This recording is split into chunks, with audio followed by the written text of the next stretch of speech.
मेरठ से बड़ी खबर सामने आई है, जहां आजाद समाज पार्टी नेता संजय सिंह हरित के ऊपर गोली चलाने का मामला सामने आया है। संजय हरित को सांसद चंद्रशेखर का करीबी बताया जाता है। आरोप उनकी ही पार्टी के संस्थापक सदस्य सागर और उसके दो साथियों पर लगा है। जानकारी के अनुसार सागर को पार्टी से निष्कासित कर दिया गया था। इसमें संजय सिंह का हाथ होने का आरोप सागर ने लगाया था, जिसके बाद वो रंजिश रखने लगा था और बदला लेने के लिए ये पूरी साजिश रची। वारदात बृहस्पतिवार को मेरठ के परतापुर थाना क्षेत्र के रिठानी पूठा मार्ग पर की गई। बताया जा रहा है कि पहले इन लोगों ने रेकी की और जैसे ही संजय हरित की गाड़ी वहां पहुंची, वैसे ही आरोपियों ने फायर कर दिया। पहला फायर होने के बाद बुलेट गाड़ी के बोनेट पर जाकर लगी और दूसरी गोली तमंचे में ही फंस गई, जिसके बाद वहां से आरोपी फरार हो गए। घटना के बाद संजय ने क्या बताया, सुनिए। आज सुबह मैं अपनी ड्यूटी के लिए जा रहा था खंड विकास कार्यालय मेरठ ब्लॉक। मैं गाड़ी लेकर चला, फाटक पार करके, जो पुट्ठा वाले फाटक है उन्हें पार करके आगे गुनाज नर्सरी भारत के नाम से है, लेफ्ट हैंड पे।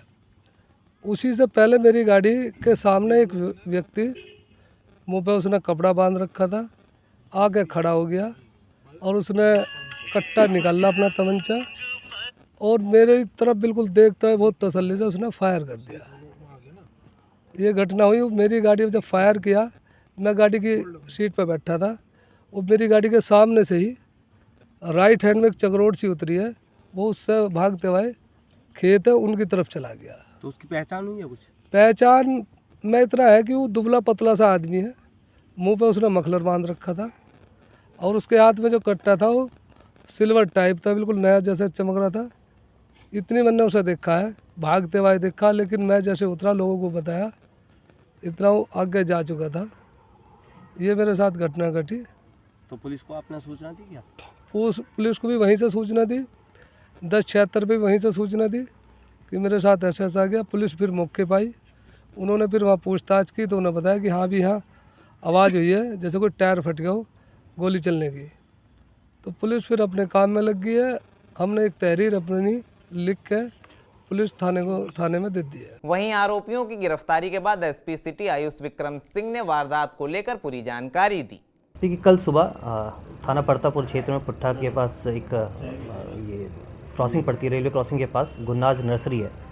वहाँ पर पुलिस को सूचना दी गई कि एक संजय सिंह है जो कि आज़ाद समाज पार्टी में फाउंडिंग मेंबर रह चुके हैं और ये पंप टेक्नीशियन है ब्लॉक में, और ये अपने काम से जा रहे थे सुबह सुबह ऑफिस में। तभी इनके ऊपर वहाँ गुन्नाज नर्सरी के पास इनकी गाड़ी पर फायरिंग की गई है। इस सूचना के आधार पर सीईओ ब्रह्मपुरी के निर्देशन में 6 टीमें लगाई गई थी। मौका मुआयना किया गया था और उसमें सीसीटीवी फुटेजेस चेक की गई। फुटेज के आधार पर और लोकल इंटेलिजेंस के आधार पर 3 अभियुक्त इसमें हिरासत में लिए गए थे। इनसे कल जब पूछताछ की गई तो पाया गया कि ये सागर एक है जो कि ये भी फाउंडिंग मेंबर रह चुका है आज़ाद समाज पार्टी का, और जो संजय हैं इनका आपस में किसी बात को लेकर कहासुनी हुई थी पहले। और सागर का कहना है कि संजय जो है इनसे द्वेष रखता था और जो पार्टी के कार्यक्रम होते थे उसमें ये बुलाते नहीं थे इनको। बीच में भी 1-2 कार्यक्रम होते जिसमें इसको बुलाया नहीं गया था सागर को। सागर ने अपनी तरफ से एक कार्यक्रम रख दिया था जिसको लेके कुछ इनके आपस में कहासुनी हुई थी। और जिसके बाद 16 अक्टूबर को एक पार्टी का कार्यक्रम हुआ जिसमें सागर को इनवाइट नहीं किया गया था। सागर ने अपने पदाधिकारियों से बात की।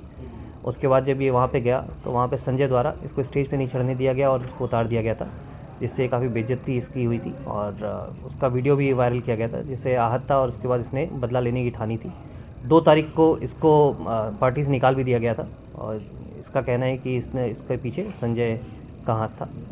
इसके बाद से ही इसने ये पूरा प्लानिंग की थी और 8 तारीख को इसने ये प्लान बनाया था अपने 2 दोस्तों के साथ, शिव और सुभान है, कि इसके ऊपर फायरिंग करेंगे और इसको कुछ करेंगे इसके साथ। घटना वाले दिन कल 14 तारीख को सुबह सुबह ये लोग लिसाड़ी गेट में, लिसाड़ी गांव है, वहाँ से पल्सर पे चले थे। पल्सर शिफ्ट की है। पल्सर पे आने के बाद जो घटना स्थल है जहाँ ये नर्सरी है गुन्नाज नर्सरी, वहाँ पर इन्होंने सुभान को उतारा और आगे रेकी करने के लिए चले गए थे लोग। उसके बाद जब इन्होंने गाड़ी आते हुए देखी तो उन्होंने सुभान को कॉल किया कि गाड़ी आ रही है तो तैयार हो जाओ। तैयार होने के बाद इसने जैसी गाड़ी वहाँ पे रेलवे क्रॉसिंग के पास पहुँची तो सुभान द्वारा फायरिंग की गई है और फायरिंग करने के बाद तीनों ही वहाँ से फ़रार हो गए थे। दोबारा ये लोग जो बागपत अड्डा है वहाँ पे मिले, वहाँ पे आपस में डिस्कस किया, वहाँ से ये लोग फ़रार हो गए। इसमें पुलिस ने इन तीनों को हिरासत में ले लिया है, गिरफ्तार किया गया है। जो इन घटना में प्रयुक्त बाइक है पल्सर और जो तमंचा है वो बरामद कर लिया गया है। अब तीनों को ही माननीय न्यायालय के सामने पेश कर आवश्यक कार्रवाई की जा रही है। सर असला कहाँ से लाए थे ये? सर मेरा ये सवाल है इसमें कि पॉलिटिकल पार्टी से बिलोंग करते हैं, आने वाला समय जो है वो चुनावों का है और इस तरीके से अवैध हथियार एक लोगों के पास रहेंगे, तो क्या आपने इसको लेकर कदम उठाया? क्योंकि एक छोटा सा मामला है, हो सकता है कि चुनाव के समय जब शस्त्र जमा कराने पड़ते हैं तो लाइसेंसी शस्त्र जमा कराते हैं, लेकिन अवैध हथियारों पर किस तरीके से लगाम लगेगी? देखिए, अवैध हथियारों के बारे में पूछताछ की गई है। जो ये सुभान है उससे पूछताछ की गई। इसने बताया कि 1.5 साल पहले एक लड़का था, उसने इसने 5,000 रुपये में पिस्टल, ये जो तमंचा अवैध तमंचा वो ख़रीदा था। जो जिस लड़के से इसने ख़रीदा था उसकी मृत्यु हो चुकी है, उसका भी वेरीफाई किया गया 6 महीने पहले, वो भी एक्सपायर हो चुका है। और लगातार आपने देखा होगा, लगातार हमारी कार्रवाई जारी रहती है। तमंचा कई शस्त्र फैक्ट्री हमने पकड़ी है और जब भी कोई भी हमें इन्फॉर्मेशन मिलती है, सूचना मिलती है, उस पर त्वरित कार्रवाई की जाती है। आगे भी हमारी कार्रवाई जारी रहेगी। कहीं पे भी कोई भी सूचना आएगी किसी भी तरह की, उस पर तुरंत कार्रवाई की जाएगी और प्रिवेंटिव एक्शन हमेशा लिया जाता है। आगे भी इंश्योर करेंगे कोई भी ऐसी घटना ना हो। क्या इन आरोपियों का कोई बैकग्राउंड था, क्रिमिनल बैकग्राउंड? देखिए, अभी तक इनका कोई क्रिमिनल बैकग्राउंड नहीं मिला है इसमें। और जैसा मैंने बताया, ये इसमें जो इनके जो इसने बताया है सागर ने कि इस घटना जो इसके साथ बेइज्जती हुई थी उसका बदला लेने के लिए इसने ये पूरी प्लानिंग की थी। आरोपियों के पकड़े जाने के बाद पुलिस आगे की कार्रवाई कर रही है। TV9 के लिए अनमोल सिंह की report. Finesta windows, beautiful and durable designs, installation से मेंटेनेंस की लाइफ लॉन्ग कस्टमर सर्विस। आपके घर में फिनिस्टा नहीं है तो कॉल कीजिए। Finer Finesta.